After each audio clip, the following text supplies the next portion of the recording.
Tunakwenda kwenye maombi. Nimekwambia ni maombi, sio maombi rahisi, ni maombi ya vita.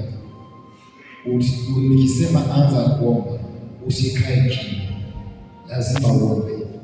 Vyovyote hali ambayo utaisikia isikunyamazishe kuomba. Nimekwambia haya ni maombi ambayo kila mtu, kila Mungu anataka amiliki milango. Shetani anataka kumiliki, Mungu anataka kumiliki. Kama tumekusudia leo kwa sadaka zetu na dhabihu zetu, sadaka ya Pasaka, kwenda kwenye madhabahu ya Bwana. Kwa hiyo tunapoenda kwenye madhabahu ya Bwana, tutakapoanza kumwambia shetani achia, mapepo achia, adui achia, mauti achia, ulevi achia.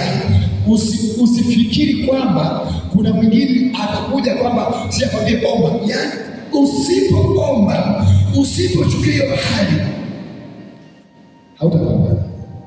Jesus, Jesus, Jesus, Jesus, Jesus.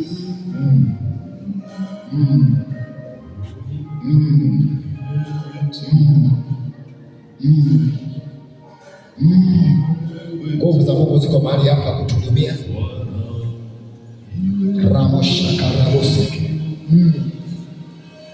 Hebu andaa moyo wako. Ndani ya moyo wako sema, hii hali nimechoka. Tumechoka. Tumechoka. Tumechoka. Inua mkono wako kulia juu. Nitaongoza haya maombi. Baadaye nikisema anza kuomba, utaanza kuomba. Na haya maombi nayo kuongoza. Hebu ya